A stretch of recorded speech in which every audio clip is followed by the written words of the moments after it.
Excel में option दे रखा कि आप मोबाइल नंबर एंटर करें, और मोबाइल नंबर होता है 10 डिजिट का, और भाई साहब ने 9 डिजिट डाल के ही छोड़ दिया। लेकिन दिक्कत किसको होगी? दिक्कत आपको होगी, भैया मोबाइल नंबर पूरे ही नहीं है। तो क्यों ना इसको ऐसा कर दिया जाए कि मोबाइल नंबर जब तक वो 10 डिजिट का नहीं एंटर करेंगे तब तक वो आगे नहीं बढ़ सकते। क्यों ना इसको वैलिडेट कर दिया जाए। अकाउंट नंबर डालना है, जो मालूम पड़ा ऊपर अकाउंट नंबर लिखा हुआ है वही अकाउंट नंबर नीचे लिख दिया भाई साहब ने। तो क्यों ना इसको ऐसा कर दिया जाए कि डुप्लीकेट एंट्री ना कर पाए आप। तो गाइज मेरा नाम है रवि और आप देख रहे हैं England institute Farrukhabad. So guys आज के इस वीडियो लेसन में मैं आपको सिखाना चाहता हूं कि आप किस तरीके से डेटा वैलिडेशन कर सकते हैं अपने एक्सेल के साथ में। तो बने रहिए मेरे साथ में। चलिए वीडियो को स्टार्ट करता हूं और अपनी स्क्रीन पे लेके चलता हूं कंप्यूटर की। मिलते हैं वहां पे।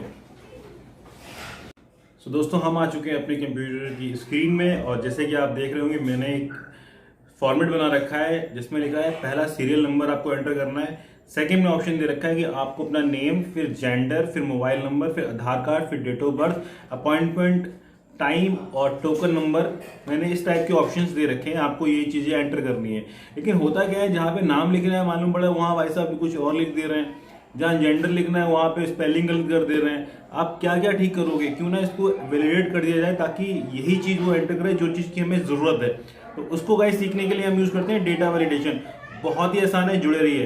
तो गाइस देखिए, जैसे आप देखना है कि आपको फर्स्ट जो आपका कॉलम है, मतलब बी कॉलम है, इसमें केवल आपको नेम एंटर करना है।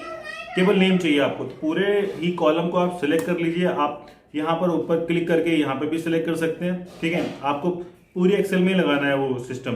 ठीक है, क्या आप पूरे में ही, अभी तो मैंने छोटा डेटा बनाया नहीं, डेटा बहुत बड़ा होता है। तो आपने इसको सिलेक्ट किया, आप जाएंगे डेटा वैलिडेशन में। डेटा वैलिडेशन में जाने के बाद पहले आप क्लियर कर लीजिए इसको यहाँ से। ठीक है, फिर आप देखेंगे सेटिंग। सेटिंग में क्या है? सेटिंग मतलब इसकी सेटिंग बात कर रहा हूं मैं, एनी वैल्यू। ठीक है, ये सब चीजें यहाँ पे दे रखी हैं। आपके लिए बताऊं मैं, आप जाएंगे कस्टम में, और कस्टम में जाने के बाद यहाँ पे एक छोटा सा फंक्शन लिख देंगे। फंक्शन क्या होगा कि is equal two is text.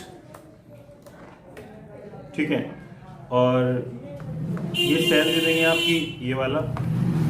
ठीक है, इक्वल टू, और यहां लिख देंगे ट्रू। अब इसको आप ओके कर देंगे तो आप देखेंगे ये हमने एक यहाँ पर कस्टम में जाके एक हमने कमांड डाल दी कि आपको यहाँ पर केवल टेक्स्ट ही एंटर करना है। देखिए, इसको मैं यहाँ पर समझाने की कोशिश करता हूँ। देखिए, अगर आप यहाँ पर इक्वल टू करके इज टेक्स्ट का फंक्शन लगाते हैं इस वाले सेल को लेकर और एंटर मारेंगे, अभी ये फॉल्स आ रहा है क्योंकि ये ब्लैंक है। अगर आप यहाँ पर राम लिख देते हैं, राम, तो देखिए यहाँ पर एकदम ट्रू हो गया। ट्रू मतलब एकदम ठीक है, ये टेक्स्ट है ये। अगर आप यहाँ पे कोई भी नंबर लिखेंगे 1 2 3 तो आप देखेंगे ये फॉल्स हो चुका है। ठीक है, इसी तरीके से डेट का फॉर्मेट ले रहा है तो फॉल्स हो गया। केवल आपको यहाँ पे नेम ही एंटर करने के लिए मिलेगा। अगर यहाँ पे कोई भी नाम आप एंटर कर रहे हैं, जैसे कि राम सिंह, देखिए एंटर हो गया। ठीक है, श्याम सिंह एंटर हो गया। लेकिन अगर आप यहाँ पे कोई नंबर एंटर कर देंगे, सपोज आपने एंटर कर दिया 456, वैसे ही आपसे ये एरर मैसेज दे रहा है। चलिए इसको भी सीख लेते हैं, एरर मैसेज किस तरीके से आप और क्या क्या इसमें चीज़ें कर सकते हैं। मैं वहीं लेके चलता हूँ आपको। पूरा मैंने सेलेक्ट कर लिया, डेटा वैलिडेशन में गया। डेटा वैलिडेशन में जाने के बाद मैंने ये मेरे सेटिंग में मैंने कुछ इनपुट कर रखे हैं। फिर मैंने इनपुट मैसेज दिया कि मैंने कहा भैया इधर लिख दिया कि जब भी हम उस सेल पे पहुंचेंगे, ठीक है, when cell is selected show input message. Message आएगा कि एंटर ओनली नेम। ठीक है, फिर लिख दिया हमने प्लीज एंटर ओनली नेम। ठीक है, you can not enter any value here. आपने यहां कर लिया। फिर आपने एक अलर्ट भी दे दिया, मतलब एक धमकी भी दे दी। समझ में नहीं आ रहा है क्या तुमको? जब मैं तुमसे कह रहा हूं कि भैया यहाँ पे मालूम कोई बार बार एंट्री मारा जा रहा है उसमें एक, तो आप यहाँ पे लिख दिया कि आर यू फूल। ऐसे नहीं लिखा जाता है। ठीक है, इस टाइप की लैंग्वेज यूज नहीं की जाती है। आपको क्या लिखना है वहां पे कि प्लीज अंडरस्टैंड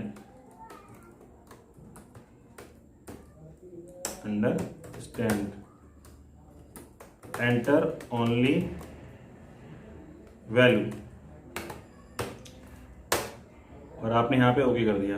ठीक है, अब क्या है, जैसे मैं यहाँ पर पहुँच रहा हूँ, जिस वाले इन सेल्स पे पहुँच रहा हूँ किसी पे भी, तो आप देखेंगे जैसे मैं उस पर क्लिक करा उसमें लिख कर आ गया कि enter only name, please enter only name, you can not enter any value here. आप कोई भी वैल्यू एंटर नहीं कर सकते, मतलब कोई नंबर एंटर नहीं कर सकते, सॉरी नंबर।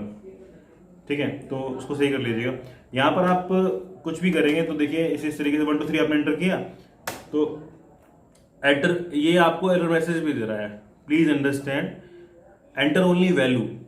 ठीक है, इसकी जगह यहाँ पे ना नंबर कर दीजिए, यहाँ पे एंटर ओनली टैक्स, सॉरी यहाँ पे टैक्स कर लीजिए, एडिट कर लेता हूँ, एंटर ओनली टैक्स।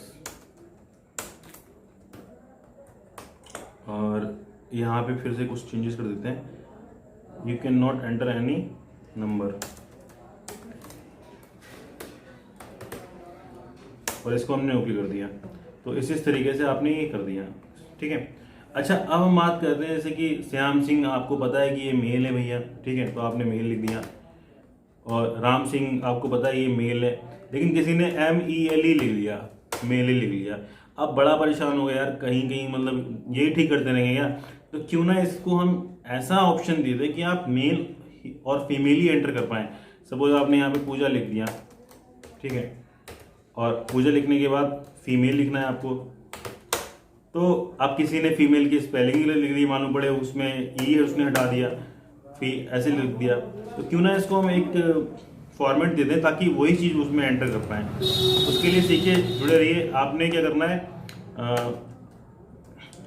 आपने ये एरिया सेलेक्ट करना है, उसके बाद क्या है, जितने एरिया में आपको लगाना है, फिर आप जाएंगे डेटा वैलिडेशन में, डेटा वैलिडेशन में जाने के बाद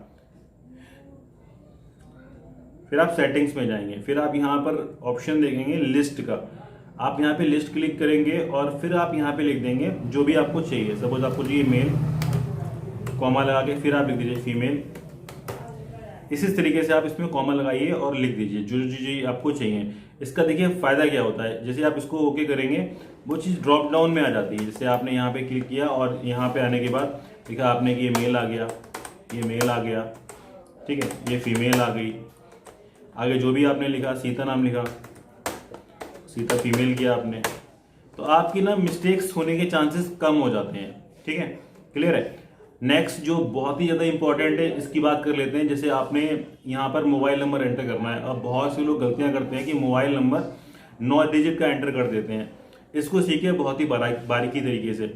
आपको गाइज ये ट्यूटोरियल अच्छी जगह नहीं मिल पाएगा, ठीक है, क्योंकि गाइज हम आपको जो सिखा रहे हैं बहुत ही बारीकी से सिखा रहे हैं। मोबाइल नंबर आपको एंटर करना है केवल 9 डिजिट का, जैसे 9 डिजिट, सॉरी 10 डिजिट का, वैसे 9 डिजिट का होता है, वैसे आप इसको हटा दें, मतलब ये एंट्री ना करने दें। 11 डिजिट का इसको आपको एंट्री नहीं करने दे रहा है। उसके लिए गाइज एक आपको फंक्शन सीखना होगा। फंक्शन में आपको सिखाऊं क्या होता है, वो फंक्शन होता है एंड का, ठीक है, एंड फंक्शन होता है वो। उसको सिखाने के लिए गाइज मैं आपको एक नई वर्कशीट पे लेके चलता हूँ। यहाँ पर मैं आ जाता हूँ। देखिए एंड का जो फंक्शन है आपका, पहले तो मुझे आप ये बताइए कि जैसे आपने बहुत पढ़ाई करी होगी तो आपने और एंड आपने सीखे होंगे। जैसे आपका एग्जाम होता है तो एग्जाम्स में क्या होता है, लिखा होता है कि आप ये वाला क्वेश्चन करिए और ये वाला क्वेश्चन करिए, ठीक है, ये भी करिए ये भी करिए। लेकिन अगर आपने उसमें ऑप्शन लिखा कि ये क्वेश्चन नंबर A और B, ठीक है, या तो A करिए या B करिए, और एंड लग गया तो दोनों करने हैं आपको, ये और ये दोनों कंडीशन सेटिस्फाई होनी चाहिए। तो दोनों कंडीशन सेटिस्फाई होंगी तभी जाके आप दोनों चीज़ें सेटिस्फाई करेंगे, तभी आप पास हो पाएंगे। सेम चीज़ यहाँ पर है। अगर आपने यहाँ पे एंड लगाया, सपोज मैं यहाँ पर एक एंड का फंक्शन लगा रहा हूँ आपको ताकि समझ में आ जाए। मैंने इक्वल टू करके यहाँ पे एंड लगाया, एंड लगाने के बाद मैंने लॉजिकल 1 लगाया। लॉजिकल 1 क्या है मेरा, सपोज पहले लॉजिकल 1 बना लेता हूँ कि इक्वल टू लगा के एक फंक्शन होता है लेन का, किसी भी सेल की लेंथ जानने के लिए लेंथ लगा दिया हमने, इसको ब्रैकेट बंद कर दिया और हमने इसको एंटर कर दिया। आप जैसे यहाँ पे आप लेंथ लिखोगे, सपोज मोबाइल नंबर लिखोगे 9953870197, तो आपकी वो लेंथ बता रहा है। देखिए क्या बता रहा है, लेंथ जो फंक्शन है वो लेंथ बता रहा है, ठीक है, क्लियर है। अब मैंने दूसरी क्या लगा दे रहा हूँ मैं आपको कंडीशन कि वो इज नंबर हो, इज नंबर, और इसी को सेल को मैं सेलेक्ट कर लेता हूँ, ठीक है। तो ये दोनों कंडीशन हमारी सेटिस्फाई है कि देखो 10 नंबर मोबाइल जो लेंथ हमारी वो भी 10 है, और वो क्या कहते हैं जो हमारा लिखा हुआ है वो भी हमारा नंबर है। अगर मैं यहाँ पे एक डिजिट बढ़ा देता हूँ तो आप देखेंगे कि यहाँ पे 11 हो गया, ठीक है, और ये 10 हो, ये तो ट्रू का ट्रू ही है। तो अब हमारी दोनों कंडीशन सेटिस्फाई कैसे होंगी, देखिए जैसे अगर आपने ये यहाँ फंक्शन लगाया इक्वल टू लेन, और ये आपने सेलेक्ट किया इक्वल टू 10, तब तो ये ट्रू आ रहा है ये, ठीक है। अगर आपने यहाँ पर एक चीज़ और एंटर कर दी, सपोज 1 एंटर कर दिया आपने, तो आप देखेंगे ये फॉल्स हो चुका है इस समय, ठीक है। तो दो कंडीशन आपको सेटिस्फाई करनी है तभी वो चीज़ें ट्रू में आएगी। कैसे बताएंगे, इक्वल टू। सो दोस्तों, मोबाइल नंबर हमने ठीक कर दिया है यहाँ पे, ठीक है। आप अगर कोई भी मोबाइल नंबर यहाँ पे एंटर करेंगे, क्या कर दिया हमने यहाँ पे, एंटर ओनली मोबाइल नंबर, कि आप केवल मोबाइल नंबर एंटर कर सकते हैं। इस तरीके से आप अलर्ट भी दे सकते हैं। कैसे करेंगे, डेटा में गए, डेटा वैलिडेशन में जाने के बाद पहले आपने वो फंक्शन लगा दिया कि यहाँ से बताता हूँ आपको, अपने कर्सर आपने यहाँ पर रखा, अपना पूरा सेलेक्ट कर लिया कॉलम, फिर आप डेटा वैलिडेशन में गए और डेटा वैलिडेशन में जाने के बाद एंड लगा के आपने पहली कंडीशन आपने सेटिस्फाई कराई कि आपकी लेंथ जो है वो 10 होनी चाहिए, फिर आपने इस नंबर लगाया और वो नंबर होना चाहिए, ठीक है। दोनों आपने सेटिस्फाई करा दी, ठीक है। इसके अलावा क्या गाइस बताना ये चाहता हूँ कि आप यहाँ पे इनपुट मैसेज दे सकते हैं। यहाँ पे क्लिक करेंगे तो आप यहाँ पे लिख सकते हैं टाइटल और इनपुट मैसेज, अलर्ट मैसेज भी लिख सकते हैं इस तरीके से आप, ठीक है। यहाँ आपने ओके कर दिया। इस नंबर का लगाने का ऑप्शन ये इसलिए किया था, सपोज़ किसी ने 10 डिजिट की यहाँ पे 10 बार इस तरीके से लिख दिया, ठीक है। अब देखो अभी एंटर नहीं करने दे रहा है कि 1 2 3 4 5 6 7 8 9 10, अभी भी एंटर नहीं करने देगा। इसमें लिखा है ना कि only mobile number is required, बार बार आ रहा है यहाँ पे, तो मोबाइल नंबर लिखेंगे तभी मोबाइल नंबर वो लेगा। चलिए बात करते हैं आधार कार्ड। अगर आपने देना है, सपोज 12 डिजिट का आधार कार्ड नंबर होता है, लेकिन किसी ने आधार कार्ड नंबर अपना एंटर करा और उसमें वही किसी और ने आधार कार्ड नंबर एंटर कर दिया, तो दो आधार कार्ड मतलब दो नंबर एक नंबर दो व्यक्ति का तो हो नहीं सकता, तो हम उसको कैसे जस्टिफाई करेंगे। तो पहले आपने अपना कर्सर यहाँ पे रखा, पूरा आपने सेलेक्ट किया और डेटा वैलिडेशन पे गए आप, और यहाँ पे सेटिंग में आने के बाद पहले आप पुराना इरेज कर दीजिए, सारा क्लीन करके ओके कर दीजिए यहाँ पे। फिर आप डेटा वैलिडेशन पे गए और यहाँ आने के बाद आपने यहाँ पर कस्टम में गए। आप कस्टम में आने के बाद फिर आपने वही चीज़ लगा दी इक्वल टू एंड लैन, और लैन में क्या लगा दिया आपने, ये कितना इक्वल टू कितना होना चाहिए 12 कॉमा इज़ नंबर होना चाहिए, इज़ नंबर, और आपने ये सेलेक्ट किया, आपने ब्रैकेट बंद कर दिया इसमें, ठीक है। और एक बार और ब्रैकेट बंद करेंगे क्योंकि एंड वाला भी आपको बंद करना है। और जैसे ही आप इसको ये अलर्ट मैसेज और ये सब अपने आप लिख लीजिएगा आप, ठीक है। और आपने यहाँ पे ओके कर दिया, और जैसे ही आपने यहाँ पे आधार कार्ड नंबर एंटर किया 1 2 3 4 5 6 डिजिट एंटर हो चुकी है, 7 8 9 10 11 12, तो ये तो उसने आधार कार्ड नंबर ले लिया। 13 डिजिट का अगर आपने एंटर कर दिया 1 2 3 4 5 6 7 8 9 10 11 12, ठीक है। अब देखिए इसने अलर्ट कर दिया, इसने यहाँ पे इसने अलर्ट कर दिया, ठीक है। कितना भी एंटर मारोगे ये लेगा ही नहीं, ठीक है, क्योंकि ये ज़्यादा डिजिट का हो गया। आप देखिए अभी ये ले लेगा, लेकिन देखिए गाइस, जो चीज़ आपने ऊपर एंटर करी है वो चीज़ आपने नीचे भी एंटर कर दी, मतलब आधार कार्ड सेम तो नहीं हो सकते। अब यहाँ पर एक कंडीशन ये लगानी है कि आधार कार्ड जो है आपका डुप्लीकेट नहीं होना चाहिए, नंबर डुप्लीकेट नहीं होना चाहिए। ये आप नंबर में भी लगा सकते हैं। किस तरीके से लगाएंगे, आपने पूरा सेलेक्ट किया, आपने यहाँ पे क्लिक करके पूरा आपने कॉलम सेलेक्ट किया, फिर आप डेटा वैलिडेशन में जाके एक आपने एंड और लगाना है। यहाँ पर क्या लगाना है, एंड,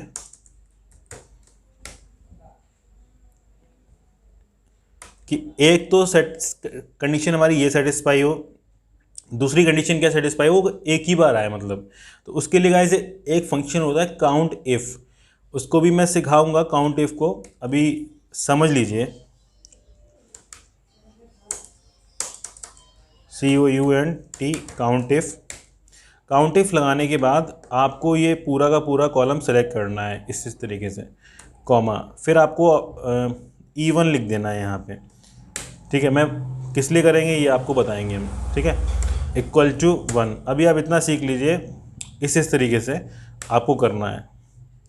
और जैसे आप इसको क्लोज़ करेंगे मतलब वो 1 एक सिंगल ही बार काउंट हो बस केवल, अब इसको ओके कर दीजिए। अब मैं यहाँ पे आधार कार्ड नंबर एंटर कर रहा हूँ 1 2 3 4 5 6 7 8 9 10 11 12 एंटर हो गया। 1 2 3 4 5 6 7 8 9, ठीक है, 10 11 12 और आप मैं इसको एंटर कर रहा हूँ। देखिए इसने वही चीज़ दोबारा एंटर करने नहीं दे रहा है आपको।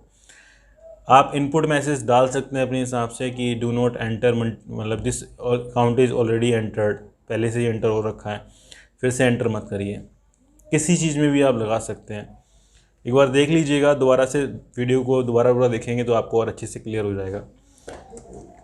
अब बताना चाहता हूँ आपको डेट ऑफ बर्थ यहाँ पे एंटर करनी है। बहुत से लोग डेट ऑफ बर्थ ना गलत एंटर कर देते हैं। तो आपको डेट ऑफ बर्थ के लिए एंटर करने के लिए सपोज़ गए आप डेटा वैलिडेशन में गए, डेटा वैलिडेशन में जाने के बाद डेट वाले फंक्शन को पहले मैं क्लियर कर देता हूँ यहाँ पे, इसको ओके कर देता हूँ। फिर आप डेट वैलिडेशन जाके और डेट पे गए आप। डेट पे आने के बाद ये ऑप्शन आ रहे हैं हमारे पास, ये कि आप हमारी डेट कितनी होनी चाहिए, not equal to greater than, इस तरीके से। सपोज़ आपने कहा कि हमारी जो एज है वो बिटवीन होनी चाहिए कि 1900 जैसे 1 महीना 1 तारीख 1 महीना और कब से 1990 से लेकर 2015 तक होनी चाहिए। तो 1/1/2015 ये आपने एंटर कर दिया आपने, ठीक है। और अलर्ट मैसेज अपने आप इनपुट मैसेज डाल दीजिएगा। अब जैसे ही आप यहाँ पर एंटर करेंगे, सपोज़ आपको एंटर करना है 2010, 1/1/2010, 1/1/2010। देखिए उसने एंटर ले लिया। अब मैं दूसरी तारीख एंटर कर रहा हूँ 3 जून 2014, ये भी एंटर कर दिया। 6 जून 2020, देखिए एंटर नहीं करने दे रहा क्योंकि आपने इतने के बीच में आपने ऑप्शन दे रखा था। ऐसे आप अपॉइंटमेंट टाइप में भी आप डेटा वैलिडेशन लगा सकते हैं। डेटा वैलिडेशन में गए आप, ठीक है। पुराना वाला जो है उसको मैं हटा देता हूँ, नया आप कैसे लगाएंगे ये आपको सिखाता हूँ। डेटा वैलिडेशन में जाने के बाद कस्टम में गए, सॉरी कस्टम में नहीं, आप इसमें टाइम में ही जाएंगे। स्टार्ट टाइम में आपने लिखाया कि 8 बजे, सुबह 10 बजे से लेकर, ठीक है। तो 10 बजे से लेकर और 2 बजे तक। अब ध्यान रखिएगा कंप्यूटर वाली लैंग्वेज में ही आपको 2 लिखने होंगे। कैसे?